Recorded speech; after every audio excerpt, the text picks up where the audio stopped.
당신이 몰랐던 이야기, 오늘은 곧 사라질지도 모르는 대한민국 제2의 도시, 제 고향 부산 소멸에 대한 이야기입니다. 전국 8대 특광역시 중 평균 소득이 꼴찌인 도시, 청년 3명 중 1명이 떠나겠다는 도시, 16개 구군 중 12곳이 합계 출산율 0.7명을 하회하는 도시, 2021년 기준 전국 특광역시 중 최초로 최고령 사회로 진입한 도시, 한때 넘버2 도시였지만 이제는 노인과 바다뿐이라는 혹평을 받는 도시, 이 도시는 어디일까요? 바로 오늘 영상의 주인공 부산입니다. 부산은 항구 도시로서의 지정학적 입지 조건과 주변 농촌 지역으로부터 유입된 풍부한 노동력을 바탕으로 섬유, 신발, 합판 등과 같은 경공업 위주의 수출 주도형 경제로 급성장한 도시입니다. 한때 한국 경제의 견인차 역할을 하였던 섬유, 합판, 신발 등은 모두 부산의 모태로 성장하여 전국으로 퍼져나갔고, 1970년대 초반에는 부산의 수출이 전국에서 점하는 비율이 최고 29%까지 오를 만큼 당시 부산은 한국 수출의 엔진 역할을 하였죠. 심지어 오늘날 한국의 대표적 대기업 집단으로 성장한 LG와 삼성의 태동도 부산에서 시작했습니다. LG그룹의 모태가 된 럭키금성그룹은 부산에서 성장하여 1969년 서울로 본사를 옮겼고, 삼성의 성장에서 중요한 역할을 하였던 제2제당이 시작된 곳도 부산이었죠. 하지만 영원히 찬란할 줄 알았던 부산의 경제는 80년대 중반 이후 급격히 하락하기 시작했습니다. 한때 경공업의 중심지로 각광을 받았으나 주종산업인 신발, 섬유산업의 쇠퇴로 장기 침체에 늪에 빠진 것이죠. 이후 부산은 중공업 및 첨단 산업으로의 산업구조 조정에 실패해 어려움을 겪어왔습니다. 한국의 주력 산업이 바뀌는 동안 부산은 따라가지 못했다는 말이죠. 신발, 섬유산업은 쇠퇴도 있지만 한국의 인건비가 올라가면서 그렇게 많은 이익을 남기는 산업이 아니게 되었습니다. 여기다 부산이 주력하던 경공업에서 중화학 중심의 산업이 전국적으로 정착하면서 1989년 이후 매년 100여 개의 중소업체가 부산에서 빠져나갔죠. 당시 부산의 주요 수출국은 중국이었습니다. 중국도 경제가 성장하고 제조업이 활성화되면서 부산의 경공업은 더 힘을 잃었죠. 결국 29%까지 올랐던 부산이 한국에서 차지하는 수출 비율은 1990년대 말 4%대까지 떨어졌습니다. 그럼 부산이 잘못해서 못 따라간 거 아니냐? 마냥 부산 잘못이라고 보기에도 힘든 부분이 있습니다. 제2의 도시에다 수출의 상당 부분을 차지했을 만큼 돈이 많은 지역이기에 산업의 대세를 따라 새로운 산업이 생겨나고 발전할 여력은 있었죠. 하지만 당시 정부 정책은 부산의 쇠퇴에 큰 영향을 끼쳤습니다. 당시 정부는 이른바 공업배치법에 근거하여 부산 일원을 제한 정비지역으로 지정하였습니다. 제한 정비지역은 산업의 입지도와 인구 증가율이 높아 공장의 신설 또는 증설을 제한할 필요가 있는 지역에 적용하는 것이었는데, 부산이 이 법의 적용 대상이 된 것이죠. 또한 1982년부터 시작된 제2차 국토계획에서는 부산을 서울과 함께 성장 억제 및 관리 도시로 지정하여 각종 성장 규제책을 실시하였습니다. 서울과 부산이 거대 도시의 기능을 활용할 수 있도록 기술 집약적 산업으로 공업 구조를 전환하고, 용도지역 위반 공장 및 부적격 공업의 이전을 촉진함과 동시에 도시 재개발을 통하여 도시 환경을 개선한다는 것이 이 정책의 목적이었죠. 쉽게 말해서 서울과 부산은 대도시로서 역할을 하고 공장 같은 산업시설을 부산 밖으로 배치한다는 말입니다. 이를 위하여 부산에서 이전하는 공장은 1차적으로 창원 또는 장림지구에 재배치하고, 주변의 김해, 양산, 밀양 등지에 지방공단을 조성하여 부산의 입지 수요를 외곽지역으로 분산되도록 하였죠. 분명 목적과 의도는 좋은 것이었지만 서울과는 완전히 다른 위치였던 부산에게 서울과 동일한 요건을 강제한 결과는 부산의 쇠퇴로 이어졌습니다. 성공 사례는 서울, 실패 사례가 부산이 된 것이죠. 양질의 노동력 확보와 대도시 내 입지가 불가피한 도시형 업종이 중과세 대상으로 묶여 경영 활동이 저해되었고, 도심 내 중소기업의 생산시설 개보수 및 시설 확대를 위한 설비 투자에도 애로가 생겼습니다. 이렇게 부산이 성장 억제 및 관리 도시로 묶이면서 부산에 있던 기업들은 부산을 떠날 수밖에 없었죠. 시설을 확장하려면 더 넓은 토지가 필요한데 땅값이 올라 부담스럽던 차에 중과세 대상까지 되어 세금 폭탄을 맞자 더 넓고 값싼 용지를 찾아 부산 밖으로 나간 겁니다. 용지가 부족했던 규모가 큰 기업일수록 빨리 부산을 떠나는 결과를 낳았죠. 기업이 나가면 직원은 물론 직원의 가족까지 다 부산을 떠나게 됩니다. 1997년에서 2003년 사이에는 966개의 순유출이 있었는데, 이에 따라 23,674명의 근로자 유출이 뒤따랐죠. 근로자 유출, 이 말은 생산 인구가 빠져나간다는 말입니다. 젊은 인구, 그리고 이 젊은 인구들에게서 태어나는 아이들까지 다 유출된 것이죠. 서울과 함께 부산을 성장 억제 도시로 관리하던 이 제도는 1995년 8월 21일이 되어서야 부산을 대상에서 제외했는데, 이때는 이미 늦었죠. 1990년대 초중반은 부산 경제의 침체로 인구의 유출이 최고조에 달했던 시기였거든요. 부산 경제력의 악화에는 부산에 본점을 둔 대기업의 몰락도 영향을 끼쳤습니다. 1950년대 부산의 대표 기업이었던 사마고무는 창업주 김지태가 5.16 이후 부정축제 혐의로 구속되어 몰락하고, 세계 최대 합판 회사를 일구었던 있던 동명그룹은 1980년 신군부의 등장과 함께 정치적 희생양이 되어 해체되고 재계서열 7위를 자랑하던 국제그룹 역시 전두환 정권의 눈밖에나 하루아침에 해체되고 말았죠. 지방 소재 재벌의 해체를 통해 기업이 크면 서울로 가야 한다는 인식도 알게 모르게 확산되는 계기가 되었고요. 지식정보 사회의 발전에 따른 수도권 집중화 역시 부산을 약화시키는데 큰 몫을 했습니다. 아이러니하게도 민주화를 바탕으로 지방자치가 논의되는 시기에 한국에서는 중앙 집중화가 빠른 속도로 진행되었고, 이에 따라 IT 산업과 같은 첨단 산업이 수도권으로 밀집되기 시작했습니다. 그 결과 한때 서울과 함께 성장 억제 도시로 묶이던 부산과 서울의 격차는 순식간에 벌어지게 되었죠. 게다가 1992년 교육의 주요 무대 또한 태평양에서 서해안 쪽으로 옮겨갔고, 자연스레 수출 시장에서 부산의 역할은 위축되고 인천은 부상하게 되었습니다. 그래도 부산은 부유한 도시이죠. 충분히 다시 일어설 가능성은 있었습니다. 하지만 2000년대 한국은 서울공화국이 되기 시작했고, 지금에서야 말이 나오는 사회문제 지방소멸까지 마주하게 되었죠. 예전에 지방소멸은 이제 정말 아무도 없어 지방소멸 영상에서 자세하게 다루었는데, 한국 지방소멸의 핵심은 청년들에게 있어 서울의 메리트를 따라잡을 곳이 없다는 점입니다. 부산은 모든 지방 중에서도 가장 빠르게 소멸하고 있는 지역이죠. 즉 청년들이 가장 많이 떠나는 지역입니다. 청년이 떠나니 출산율은 당연히 바닥이고 2023년 기준 태어나는 인구보다 죽는 인구가 더 많은 데드크로스까지 일어났죠. 참고로 2023년 4분기 기준 부산의 출산율은 0.59명입니다. 청년들은 떠나가고 남은 건 바다와 노인뿐이라는 호평이 마냥 과장이 아닌 것이죠. 최근 5년간 각종 경제 지표를 보면 전국 평균 이하라는 처참한 기록을 볼 수 있고요. 현재 부산을 포함한 동남권의 경우 수출 기여도나 성장폭이 큰 ICT 산업의 전국 비중을 보면 2.3%에 불과한 상태이죠. 창업 기업 비중도 부산은 전국의 5.8%에 그칩니다. 2021년 기준으로 지역 내 총생산, 즉 부산의 실질 GRDP는 전국 비중 5.9%로 2017년에 이어 또 한 번 인천에 역전당한 상태이고요. 최근 5년간 부산을 떠난 법인 수만 950여 개에 달합니다. 상황이 이렇다 보니 갈수록 많은 청년들이 일자리를 찾아 부산을 떠나고 있고요. 부산시가 2022년 청년 3,000명을 대상으로 한 조사 결과 약 30%의 청년이 부산을 떠날 의사가 있다고 밝혔으며, 부산을 떠날 의사가 있는 청년 중 75.9%는 부산을 떠나는 이유가 일자리 때문이라고 답했습니다. 실제로 2023년에만 7,600여 명의 25에서 34세의 청년들이 부산을 떠난 것으로 집계됐습니다. 부산이 소멸하고 있다는 건 수치뿐만 아니라 현실을 보면 더 와닿습니다. 부산에서 초등학교 입학생이 10명이 안 되는 작은 학교는 영도구와 강서구, 기장군, 금정구 등 부산 전역에 14곳이나 되죠. 일본 총무 대신을 지낸 마스다 히로야가 주축으로 작성한 일본 창성 회의의 보고서, 이른바 마스다 보고서를 보며 지방 소멸 가능성을 추정하는 잣대로 가입 연령인 20에서 39세 여성 인구를 사용하고 있습니다. 가입 연령의 여성이 유출되어 출산율이 낮아질수록 지방 소멸의 위험성이 커진다고 판단한 것이죠.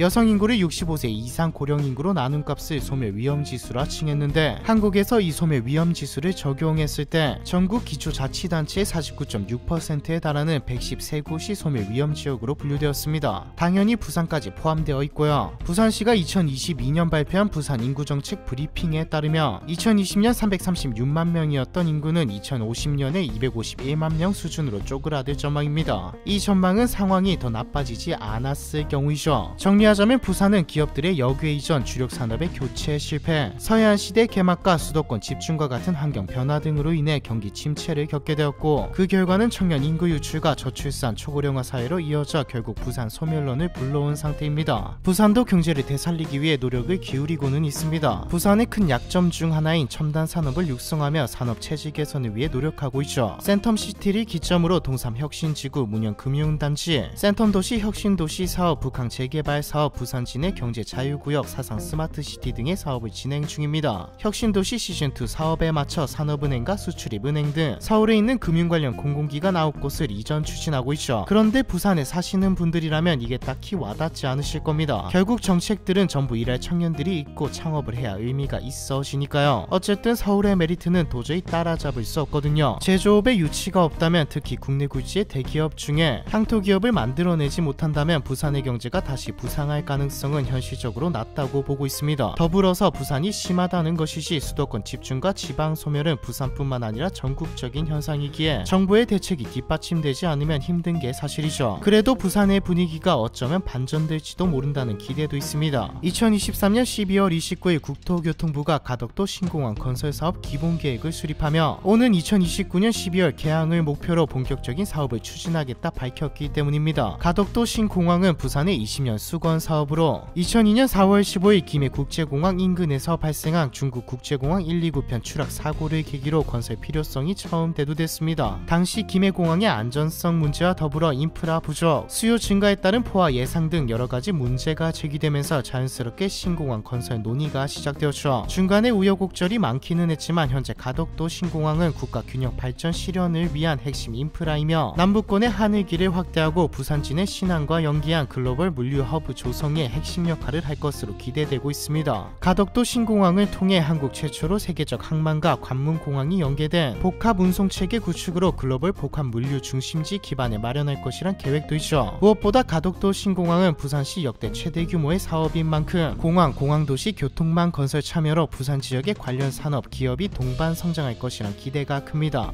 항공 접근성을 기반으로 국내의 기업 본사 및 글로벌 기업 지역 본부 유치, 관광, 전시, 의료, 금융, 연구개발 등 다방면의 투자 유치가 활성화될 확률도 있고요. 물론 잘 되면 말이죠. 과연 부산은 글로벌 허브 도시로 거듭나 부산 소멸이라는 예견에서 벗어날 수 있을까요? 노인과 바다만 남은 대한민국 제2의 도시 부산 소멸에 대한 이야기, 이번 편은 여기까지입니다.